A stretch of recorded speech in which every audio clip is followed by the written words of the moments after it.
दैनिक जागरण संपादकीय डिक्टेशन में आपका स्वागत है। डिक्टेशन 10 सेकेंड के बाद स्टार्ट होगा।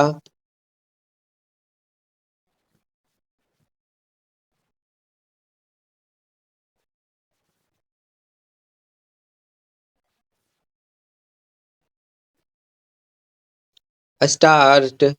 सुप्रीम कोर्ट ने रियल एस्टेट नियामक प्राधिकरण अर्थात रेरा को जो कड़ी फटकार लगाई उसके लिए वही उत्तरदायी है।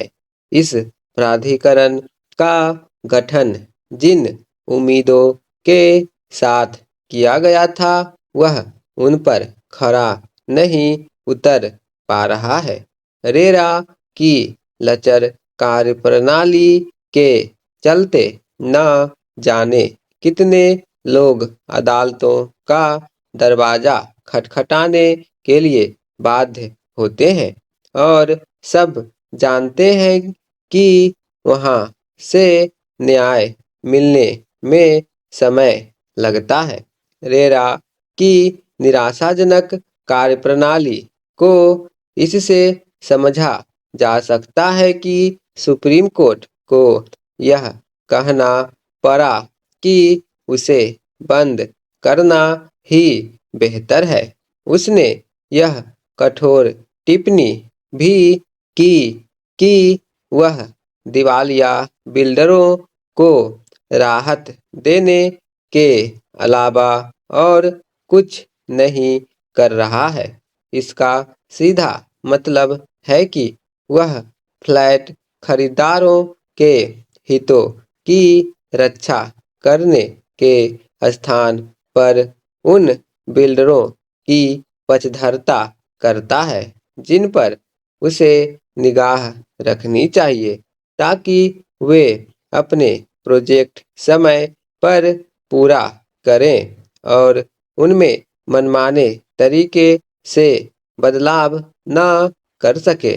भले ही सुप्रीम कोर्ट ने रेरा के खिलाफ कठोर टिप्पणी हिमाचल प्रदेश के एक मामले में की हो, लेकिन उसका यह आकलन तो लगभग सभी राज्यों के रेरा पर लागू होता है कि जिन लोगों के हितों की रक्षा के लिए इसे बनाया गया था वे निराश और हताश हैं और उन्हें कोई प्रभावी राहत नहीं मिल रही।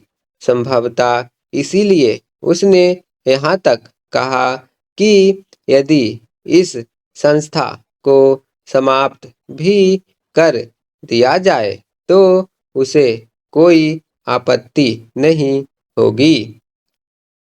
सुप्रीम कोर्ट ने यह भी कहा कि समय आ गया है कि सभी राज्य रेरा के नए सिरे से गठन पर विचार करें।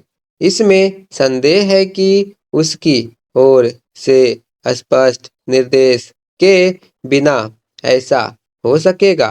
उचित यह होगा कि केंद्र सरकार यह देखे कि सभी राज्यों के रेरा सही तरह काम करे क्योंकि सब में कमियां घर कर गई है।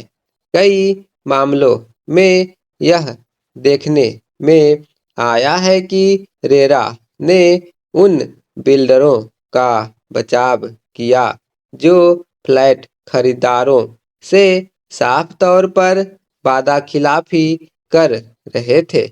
यदि रेरा के अस्तित्व में होने के बाद भी देश भर में लाखों प्रोजेक्ट अटके पड़े हैं तो इसका अर्थ है कि कहीं कुछ बड़ी गड़बड़ है। बहुत दिन नहीं हुए जब सुप्रीम कोर्ट के समक्ष ही यह उजागर हुआ था कि दिल्ली एनसीआर समेत कई शहरों में बिल्डरों ने बैंकों से मिलकर लाखों फ्लैट खरीदारों के साथ ठगी की। यह ठगी सबवेंशन स्कीम के जरिए की गई। सबवेंशन स्कीम के तहत किसी परियोजना के तहत स्वीकृत राशि